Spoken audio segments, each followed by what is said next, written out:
Rajan yang sampah. Dari kelompok 2 akan mempresentasikan hasil dalam mengenalkan tentang teleskop. Untuk 1, pendahuluan. 1. Tentang belakang. Teleskop dapat melihat benda-benda yang jauh sekali yang tidak dapat dilihat dengan mata telanjang. Bayangan sejati yang dibentuk oleh objektif jauh lebih kecil daripada bendanya. Tetapi karena telah didekatkan pada yang mengamatinya, maka dapat diselidiki melalui ocular yang bekerja sebagai batas. Teleskop merupakan alat paling penting dalam mendalami astronomi. Jenis teleskop biasanya dipakai untuk maksud bukan astronomis, antara lain adalah tasik, binokular, lensa kamera atau hacker. Teleskop memperbesar besaran sudut benda yang juga pencerahannya. Perkembangan teleskop juga diimbangi pula dengan perkembangan perhitungan gerak benda-benda langit dan hubungan satu dengan yang lain melalui Johannes Kepler.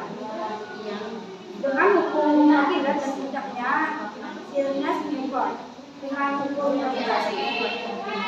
Teleskop tentang digunakan untuk mengamati benda-benda angkasa luar. Teleskop akan menggunakan dua lensa masing-masing sebagai lensa objektif dan lensa okuler. Beda dengan mikroskop, pada teleskop jarak fokus lensa objektif lebih besar dari jarak fokus lensa okuler. Bab 2. Pembahasan. Pengertian teleskop. Teropong atau teleskop adalah alat optik yang digunakan untuk melihat benda-benda yang sangat jauh seperti gunung, bintang agar lebih tampak dekat dan jelas. Meskipun teleskop sudah digunakan sejak abad 217, namun sampai sekarang tidak seorang pun yakin siapa yang pertama kali menemukan teropong. Memang pada tanggal 2 Oktober 1608, Hans Persei pernah mencoba mempatenkan teropong yang dibuatnya, tapi ditolak oleh Dewan Penilai. Kemudian pada tahun 1609, Galileo membuat sebuah teleskop yang sekarang dikenal dengan sebutan teropong panggul. Setelah itu, ia membuat banyak macam teropong dan mendapatkan banyak penemuan dalam bidang astronomis yang membuatnya terkenal. Teropong dijadikan menjadi dua kelompok, yaitu 1. Teropong bias yang terdiri dari beberapa lensa, 2. Teropong pantul yang terdiri dari beberapa cerminan lensa.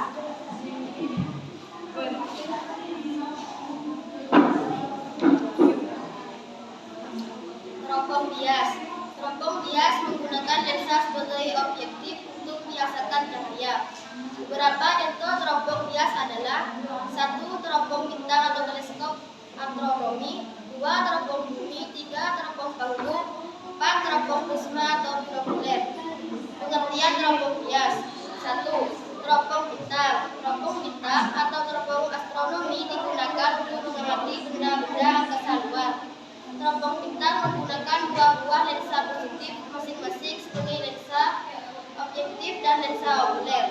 Berbeda dengan mikroskop, pada teropong jarak fokus lensa objektif lebih besar jarak fokus lensa okuler. 2. Teropong bumi. Teropong bumi yang disebut juga teropong medan atau teropong diagonal menghasilkan bayangan akhir yang dekat terhadap arah benda semua. Hal ini dapat diperoleh dengan menggunakan lensa cekung ketiga yang disisipkan di antara lensa objektif dan lensa okuler. Lensa cekung ketiga hanya berfungsi membalik bayangan tanpa perbesaran, oleh karena itu lensa ini disebut lensa pembalik.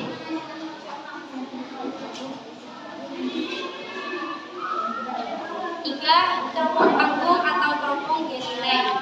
Teropong panggung atau teropong Galilei disebut juga teropong perdana atau teropong konil. Teropong ini menghasilkan bayangan akhir yang dekat diperbesar dengan menggunakan dua buah lensa. Lensa positif sebagai lensa objektif dan lensa negatif sebagai lensa okuler. 4. Teropong prisma.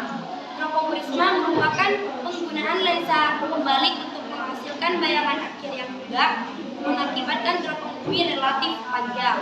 Untuk menghindarinya, maka lensa pembalik diganti dengan penggunaan dua prisma siku-siku sama kaki yang disisipkan di antara lensa objektif dan lensa okuler.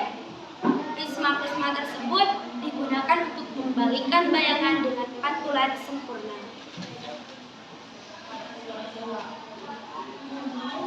Tiga, teropong pantul.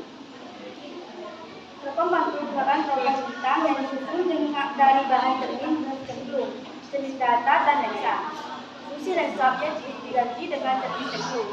Besaran bayangan pada teropong ini sama dengan teropong bias. Pembesaran bayangan pada teropong ini sama dengan teropong bintang bias. Teropong ini lebih murah dan mudah dibuat dari teropong bias. Ada beberapa contoh teropong pantul, yaitu teropong Cassegrain, teropong Milonian, teropong Gregorian. 4. Sejarah teleskop. Perkembangan ilmu pengetahuan dan teknologi pengamatan pada 5 abad lalu membawa manusia untuk memahami benda-benda langit, terbebas dari sulung mitologi. Galileo Galilei 1554 sampai 1642 dengan teleskop refraktornya mampu menjadikan mata manusia lebih tajam dalam mengamati benda langit yang tidak bisa diamati melalui mata biasa. Karena teleskop Galileo mengamati dengan lebih tajam, dia bisa melihat berbagai perubahan untuk penampatan Venus, seperti Venus Sabit atau Venus Purnama sebagai akibat perubahan posisi Venus pada matahari. Teleskop Galileo tersebut digunakan oleh para ilmuwan lain seperti Christian Julius 1629 sampai 1695 yang menemukan Titan, satelit Saturnus yang benda hampir 2 kali jarak orbit bumi kita. Perkembangan teleskop juga diimbangi pula dengan pengembangan perhitungan gerak benda-benda langit dan hubungan satu dengan yang lain melalui Johannes Kepler dengan hukum Kepler dan puncaknya dengan implementasi dengan 2 periode perhitungan inilah yang memungkinkan pencarian dan perhitungan benda-benda langit selanjutnya.